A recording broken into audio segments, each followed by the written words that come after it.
សួស្តីបងប្អូនថ្ងៃនេះខ្ញុំធ្វើវីដេអូចែករំលែកពាក់ព័ន្ធនឹងការដាក់ខ្លាញ់គោបដាងណាខ្លាញ់គោបដាងរបស់ Maxima កង់ក្រោយអញ្ចឹងសម្រាប់ពួក0ប្រហែលដូចជា022 23ចុះក្រោមគឺគេអត់បានធ្វើក្បាលក្រេះឲ្យយើងទេមែនទេអញ្ចឹងយើងអត់មានយើងឲ្យយើងអាធំជាធម្មតាគឺក៏អត់ដែលមានក្បាលក្រេះសម្រាប់បាញ់ខ្លាញ់គោចូលដូចពួកអត់តូចៗដែរអញ្ចឹងយើងដាក់ខ្លាញ់គោកង់ក្រោយវាពិបាកជាងពួកអត់តូចពួក RE ណាចឹងខ្ញុំប្រាប់ពីរបៀបដាក់ងាយនៅក្នុង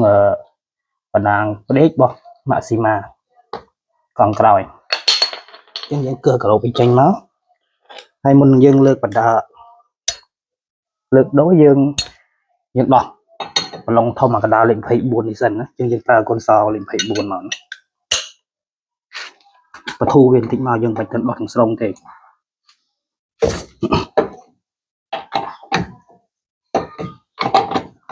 ហេតុអីយើងត្រូវបធូរបើយើងអត់មានម៉ូទ័របាញ់ទេដោយសារម៉ូទ័រវាញាក់បានលើកកង់ផុតក៏យើងបាញ់ញាក់បានដែរប៉ុន្តែយើងដោះឲ្យកូនសោអញ្ចឹងបើសិនជាយើងអត់បធូរវាតិចទេពេលដែលយើងលើកកង់ផុតយើងដោះមកគឺកង់វាវិលមកជាមួយអញ្ចឹងយើងដោះវាអត់បានទេវាពិបាកដោះ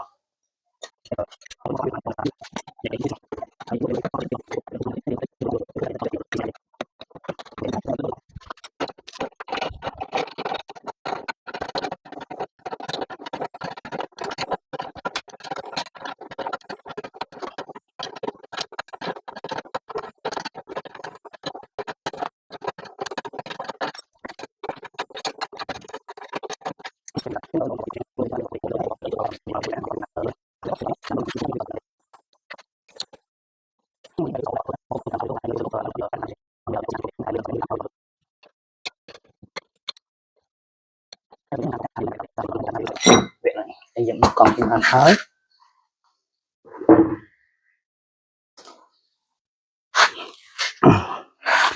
យើងដល់វាបន្ទាប់យើងដោះប្រឡងកណ្ដាលលេខ24នេះ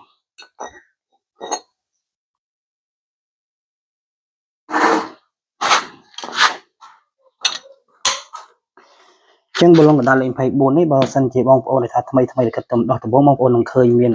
ត្រង់ចំណុចនេះមានប្រឡង snow វានេះនឹងឃើញគេវាយអាសាច់ប្រឡងនេះចូលទៅក្នុងនេះណានឹងឃើញគេវាយសាច់ប្រឡងនេះចូលទៅក្នុងដើម្បីអីគេវាយដើម្បីស្លាប់ប្រឡងកុំឲ្យវិលឲ្យរបូតចេញក្រៅនៅពេលណាដែលយើងកំពុងតែរត់ចឹងបើឃើញអញ្ចឹងបងប្អូនគាត់តែយក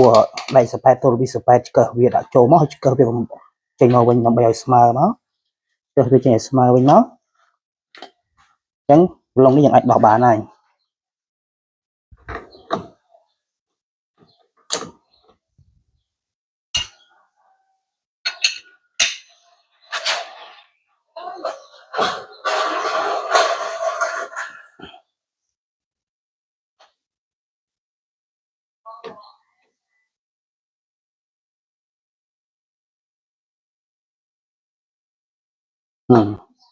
ចឹងពេលយើងដោះបានហើយនេះគឺតាមបួរណាមកដុំទាំងមូលនេះគឺតាមបួរចឹងតាមបួរនេះបើសិនវាតឹងបងប្អូនដោះអត់ចេញយកឲ្យញួរតែកង់របស់យើងចាប់ចូលទៅណា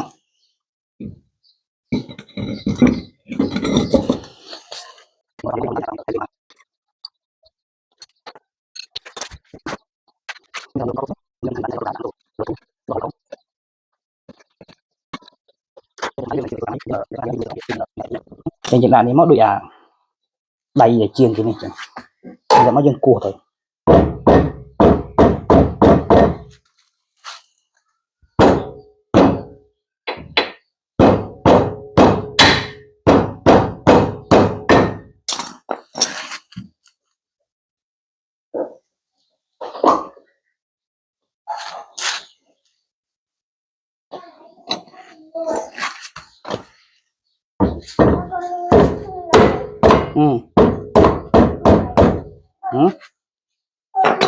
ទាំងនេះយើងដោះនេះណា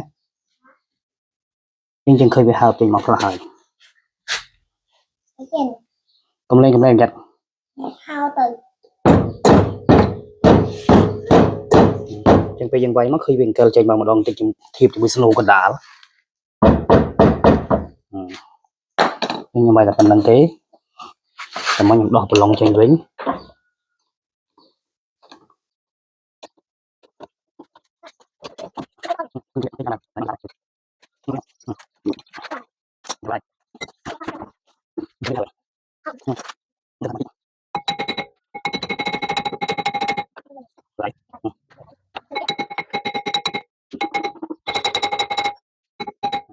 Chân viên là bột đấy nhé.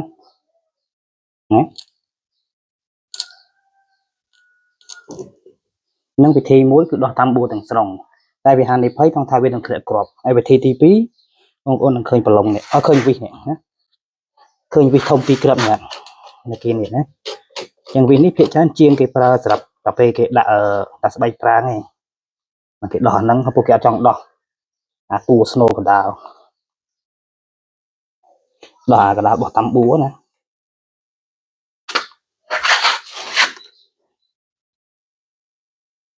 Đỏ là bây giờ tính mà nè. Ang saya. Kerut je kan, maroi kia maroi. Cukup kerap kita jangan.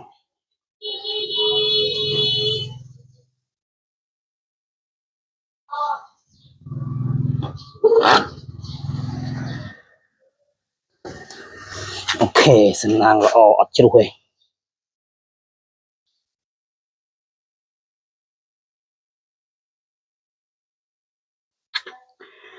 Chẳng cầm nạ cá này phong phong khởi nhé. Khởi về này. Snow bay cả lệ bao giờ này. Từ bên nơi sol preng tích tích chân về tuần on. Smooth rương đây nè. Chân mẹ tha bật tuổi dương trong pra thiết chỉ bán bàn tay viêm sơ ló để sao về làm không mặc rồi. Hay dân khinh cái nhôm chung với nhé. Cái nhôm chung với bao giờ tuần on. Cái nhôm chung với tuần on đấy. Về để dân đọc luôn anh cái việc sưu đấy cứ dân bán sầm ạt. Cứ dân bán sầm ạt về. Hay chừng này anh ấy dân đọc tranh mày nắng.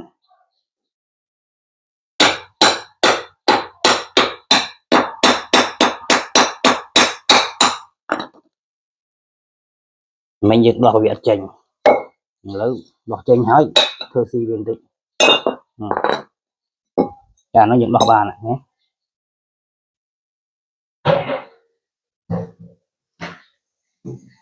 Chẳng nhằm prap thi xả nhằm prap thà dựng đọc vô lướn đó nó dựng thơ vô lướn. Hơi. Bạch bạch đòi nhiều nhảy đo tam bùa từng mút cứ đòi vô này ai nó cứ đòi vô tàn đi tay tục tàn đi nó không nâng thật đài rồi. Nhưng mình phơi nâng vào đòi tới tên viêm tên lệ crop đó. Chẳng nhằm đại cái châu rồi chứ.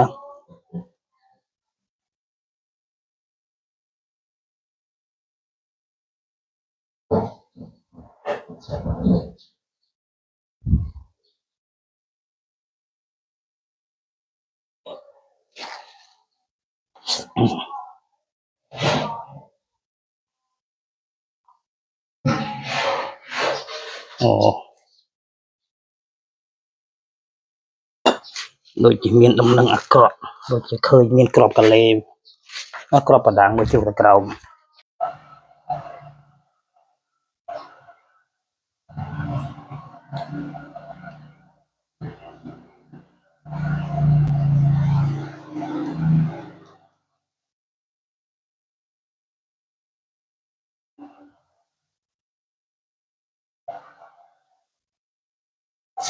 Crop ở đảng có đẹp bây giờ nó.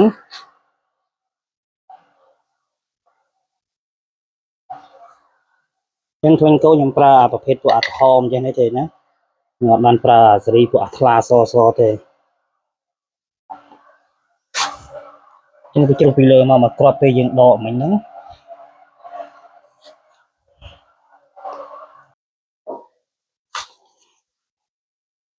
ยังละคลังโกទៅខាងលើវិញបន្តិចសិន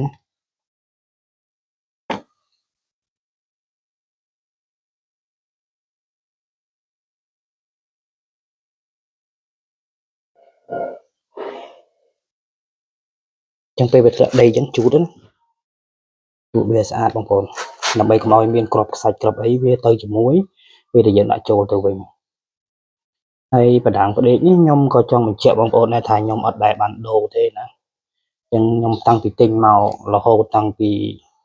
វាតាំងពីសូត្រ19តាំងពីទិញមកហ្នឹងអាបដាងផ្ដេកនេះអត់ដែលដូរទេ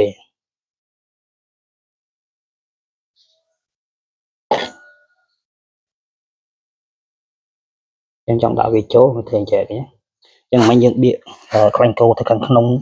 ចំនួនហើយអញ្ចឹងខ្លាញ់គោបន្តិចយើងដាក់លើដៃមកយើងដាក់គ្រាប់បណ្ដាលចូលទៅហើយយើងដាក់វាចូលទៅវិញទៅណា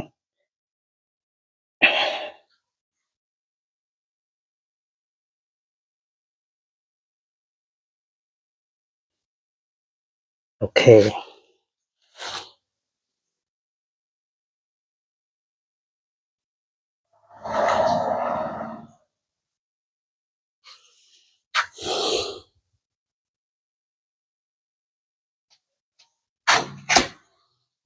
ញ៉ៃបំផុតគឺខ្លាចតែគ្រាប់បណ្ដាលនេះឯង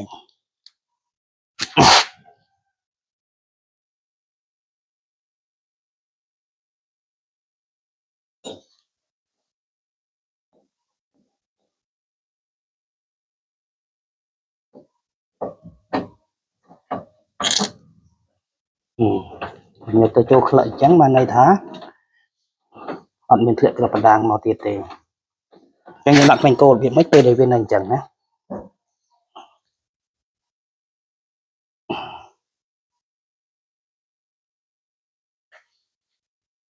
ប្រហែលជាអាចមើលឃើញខាងក្នុងណាអញ្ចឹងបើសិនវានៅរបៀបហ្នឹងយើងដោះទៅតាមបួទេណាអញ្ចឹងយើងប្រហើបវាបន្តិចមកបងប្អូនប្រហើបវាឲ្យចេញថ្មីមកប្រហែលជាខ្ទង់2ហ៊ុននេះមកបានហើយណាចេញអាស្នូលរបស់នេះចេញពីស្នូលរបស់នេះពីបណ្ដាងមកប្រហែលជា2ហ៊ុននេះទៅបានហើយ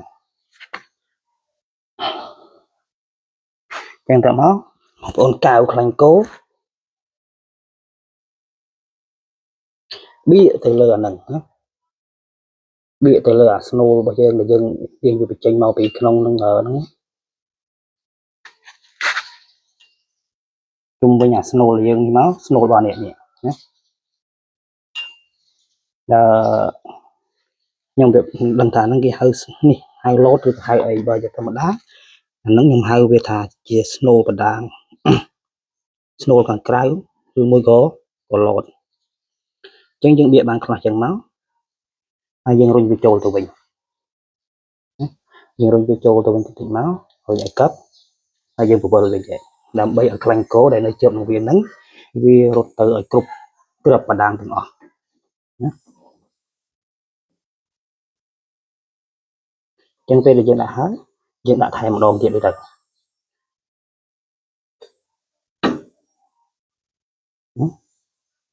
ពេលយើងដកមកវិញយើងនឹងឃើញខ្លាញ់គោបានចូលទៅក្នុងអស់ហើយណា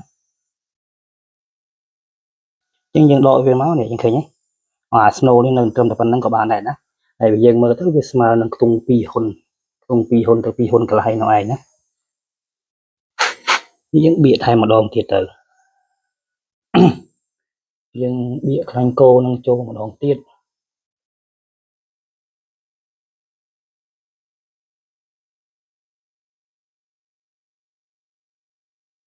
នេះគឺជាវិធីងាយស្រួលដែលយើងអត់បាច់ភ័យបារម្ភខ្លាចជ្រុះខ្លាចជ្រុះគ្រាប់បណ្ដាងប្រដេកទេដោយសារយើងអត់បានដកវាផុតយើងអត់បានដកវាផុតអញ្ចឹងវាឱកាសនៃការជ្រុះគ្រាប់បណ្ដាងប្រដេកគឺអត់មានទេណាអញ្ចឹងយើងដាក់បាន2ដងអញ្ចឹងហើយយើងរុញវាទៅវិញទៅណារុញវាទៅវិញដូចមិញអញ្ចឹងទៅរុញវាឲ្យកឹបអញ្ចឹងទៅហើយយើងពវល់វាទៀត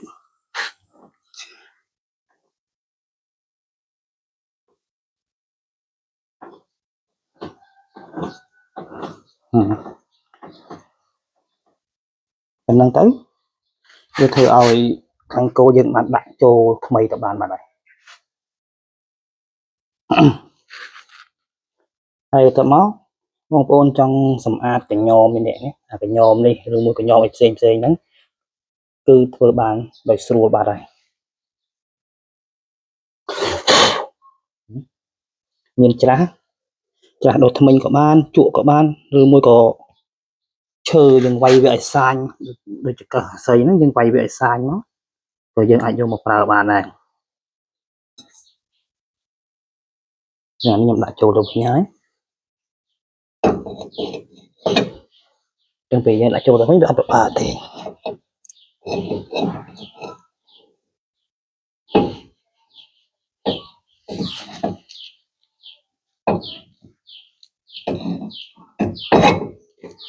rồi